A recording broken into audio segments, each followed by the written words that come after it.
On March 1st, the American-Israel Public Affairs Committee will be hosting their policy conference in Washington, D.C. With over 18,000 participants slated to attend, the conference will be the most prominent moment of the political alliance between the American Jewish establishment, Trump, and Israel's right-wing policies of the 2020 campaign. Since it was founded in 1954, AIPAC has been a powerful influence on American support for right-wing Israeli policies. Their primary legislative accomplishment year after year is to gather their supporters in Congress to send billions of U.S. tax dollars to Israel, 99.7% of which is in the form of military funding. Their efforts have made Israel the largest cumulative recipient of U.S. foreign aid since World War II.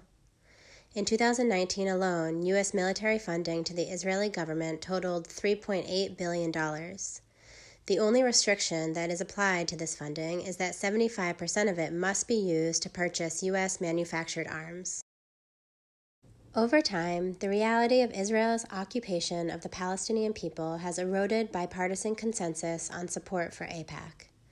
In a last-ditch effort to maintain influence, AIPAC has created an unholy alliance with Trump, the GOP, Christian Zionists, and the Israeli far-right.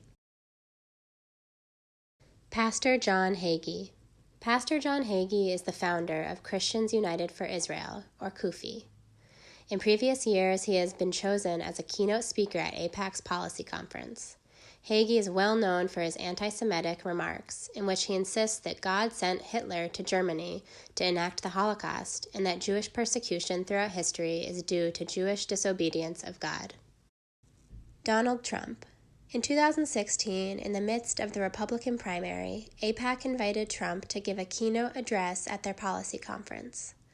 During his speech, Trump was given multiple standing ovations by tens of thousands of AIPAC attendees, giving him an implicit stamp of approval by the largest gathering of Jews he had ever spoken to. Since then, he has called the neo-Nazis who marched in Charlottesville, quote, very fine people, and has repeated the same conspiracy theories that incited the massacre at the Tree of Life Synagogue. A new survey reports that 73% of American Jews feel less safe than they did before Trump's presidency. Kevin McCarthy, the Republican House Minority Leader, will be a keynote speaker at AIPAC's conference this year. McCarthy is well known for tweeting anti-Semitic tropes and conspiracy theories, such as suggesting that Soros, Steyer, and Bloomberg are using their wealth to, quote, buy the election. And then there's Matt Gaetz. Since Gaetz has been in office, AIPAC representatives have met with him regularly and invited him on their all-expenses-paid trip to Israel. Last year, Gaetz hired a well-known white nationalist, Darren Beattie, as his speechwriter, and in 2018, Gaetz invited notorious Holocaust denier Charles C. Johnson to be his guest at Trump's State of the Union address. After nearly 4 years of Trump's presidency, American Jews are increasingly familiar with anti-Semitic attacks and the continued rise of white nationalism. AIPAC's alliance with people such as Hagee, McCarthy, Gaetz, and Trump has helped normalize their extremism in a moment that calls for clear condemnation. This has endangered Jews, Muslims, and other marginalized communities across the country. We know that AIPAC prioritizes unconditional support for the Israeli government over the safety of American Jews and our neighbors.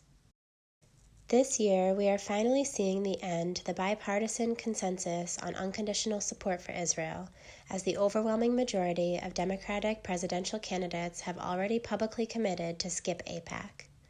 We are continuing to urge all our progressive community leaders to stand with us as we reject the unholy alliance that AIPAC has built in protection of Israel's military occupation.